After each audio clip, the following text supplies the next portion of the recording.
This is a bookable summary of the book, The Power of a Positive No, by William Ury. The word no has a lot of power. By building walls, setting boundaries, and setting limits, it establishes boundaries. Yet many of us still have difficulty saying it.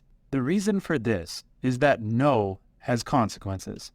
If we say no to overtime, will we jeopardize our chances of a promotion? Is it possible to say no without hurting our partner's feelings? As a result, we often say yes instead of saying no, leading to resentment or problems later on. When we say no harshly, it comes across as an attack. Alternatively, we try to avoid it entirely. Each approach only makes the situation worse. Keeping work and home separate is more important than ever these days, with the erosion of the line between work and home. The following examples demonstrate how to deliver a positive no that establishes your boundaries and protects your time, your values, and the people you care about with no compromise on your relationships. Discovering your true yes begins with discovering why you say no. To uncover your underlying yes, you must discover the reason you're saying no in the first place. For example, one alcoholic was finally able to quit only when he became a grandfather. Saying no can be difficult, can't it?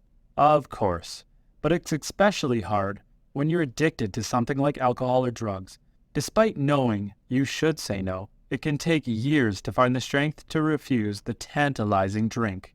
Most people say no reactively, either as an accommodation, an attack, or out of avoidance. But a positive no must come from somewhere more proactive, forward-looking, and purposeful. So stop and ask yourself what you really want, what's most important to you, and why.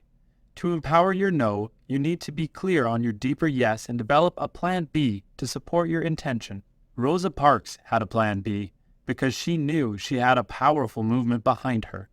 Remember, a powerful intention should be positive. It should be for rather than against. Just like the alcoholic who found his true desire was to be alive and well for his grandchild, you need to pinpoint what truly matters to you, because finding your yes gives you strength to carry through with your no. Now, with this sense of purpose in place, the next step is to empower your no. Having a plan B is essential to empowering your no. To empower your no, you need to be clear on your deeper yes and develop a plan B to support your intention. People don't like to take no for an answer, so you'll need something to back you up in case you meet resistance. Take the case of Rosa Parks. Her refusal to give up her seat was backed up not only with intention, the desire for dignity and equality, but was also strengthened by her activist roots. Rosa Parks had a plan B because she knew she had a powerful movement behind her. Having a plan B allows you to say no and express your needs without appearing desperate. Plan B isn't always pleasant, but it protects you against the actions and behaviors that threaten your well-being. If the other person doesn't accept your no, you can still achieve your goals without involving someone else. Think about how it would feel to exit the situation, or if there's a third party that can help ease negotiations. In order to get a yes to your no, start by showing respect. To get a yes to your no, show respect. Determine your underlying yes and come up with a backup plan. Hostage negotiators start by showing respect. Respect begins with listening and acknowledging the other person's humanity. By putting your anger aside and doing some respectful listening, you're better able to understand exactly what you're saying no to, and the more success you'll have in getting him to accept your no. And when you listen, try to understand rather than refute. Just like you investigated your deeper motivations, try to investigate his. And when he's done talking, ask some clarifying questions. Make sure there hasn't been a misunderstanding, and try to give him the benefit of the doubt. Recall a situation in which you've been there yourself to find sympathy for the other person, and affirm the relationship by letting him know how much you care about him. Lastly, remember that respect comes from a place of strength, and the more you respect yourself, the more you can respect others, because as the author says, respect is an expression of yourself and your values. A no that is clearly and respectfully expressed will succeed. Once you've considered the other person's side with an attitude of respect, you're ready to deliver your positive no. Be sure to clearly and respectfully express your yes. If you're finding this video to be enjoyable, show your support by liking it and subscribing to my channel for even more fantastic content. Your encouragement means everything to me and drives me to keep creating videos for you. A positive no has to begin with a yes. This yes affirms your values, reinforces your underlying intention, and explains to the other person why you're saying no. Affirming your intention from the outset is important because it helps to dispel the fear of letting someone down. And clearly explaining why you're saying no helps convey that you're not rejecting the person, but rather simply standing up for yourself. When delivering your yes, stay away from overtly judgmental words and subtle ways to express yourself with tone and body language. Try using the statements instead of you statements to explain a situation to someone. This will take the blame off of them. I statements are effective because they deal specifically with your feelings, wants, and needs. Be careful though, because they don't give you a license to call people idiots. Lastly, in certain situations, it's not necessary to lay out explanations. For instance, say you're sober and refusing an alcoholic drink. A polite no thanks is enough, because your reasons for abstaining are nobody else's business. A firm no establishes a new reality and sets a clear boundary. By asserting your no, you set a clear boundary and establish a new reality. You're not just describing your feelings or desires, but also stating what you plan to do. Children know the power of no all too well because it's usually their first experience of autonomy. As an adult, you need to be able to assert your no without seeming combative. So, be natural and let your no effortlessly flow from your yes. Being an adult, naturally, you're more sensitive to others' emotions and motivations. But since you've done the work of getting clear on your intention, then your natural no can flow from the confidence you've already gathered. Since your no has power behind it, there's no need to raise your voice. Your no isn't an attack, but adding thanks can help soften this blow by connecting with the other person.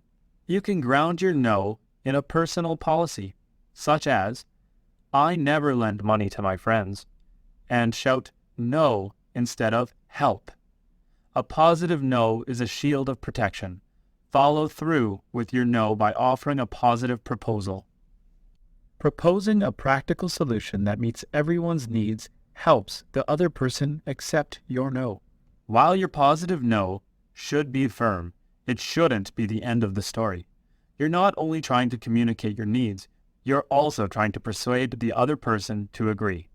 What's more, often the person you're saying no to is a loved one or a colleague, and you can't risk hurting the relationship. So, what can you do to make it easier for them to accept your no? By closing one door and opening another, you're actually making your no strong, as if saying, this way is definitely closed, but there's another path that might be better for both of us. By offering another path, you're telling the other person that you respect his needs and you're willing to go to some length to meet them. By offering an alternative solution, you're giving the other person a chance to assert his no, and you're putting both of you back on equal footing. A positive solution typically comes in one of the three forms: denying a demand, suggesting a viable alternative, and stating a standalone statement. Make sure the thing you're asking for is appropriate and don't forget to be respectful. Remember to focus on what can be done and not on what can't be done. Listen to the response and try to steer the other person towards acceptance. Acceptance is what makes your no stick. To make your no stick, you have to help turn resistance into acceptance. If the person you're saying no to sulks, pleads, gives backlash, or even a sudden onset of deafness, go to that quiet place where you found your original intention and stay calm. If the person having trouble accepting your no risks of losing face, Think of what you can do to help her maintain her reputation and build a golden bridge to a solution you can both live with. A well-executed positive no can help prevent long-term war because it makes your relationship more authentic. That's because a positive no encompasses both your individuality and the interests of your community. Admittedly, it's tough to thread this needle, but with practice, you'll get the hang of it. Start by noticing how and when you say no. Do you accommodate, attack, or avoid? When do you have the most trouble saying no to? If you're nervous about saying no, ask a friend to rehearse with you what you want to say. Finally, remember that a positive no is a gift that will allow you to stay true to yourself, and by speaking with your truth, you'll bring yourself closer to others. A positive no takes strength, courage, and empathy, but with practice, it leads to greater confidence and more authentic relationships. We hope this video provided valuable insights and information for you. What is the better approach, a firm no or a regretful yes? Let us know in the comments. And if you learned something new in this video, make sure to hit the button and subscribe for more videos. Thank you, and until next time.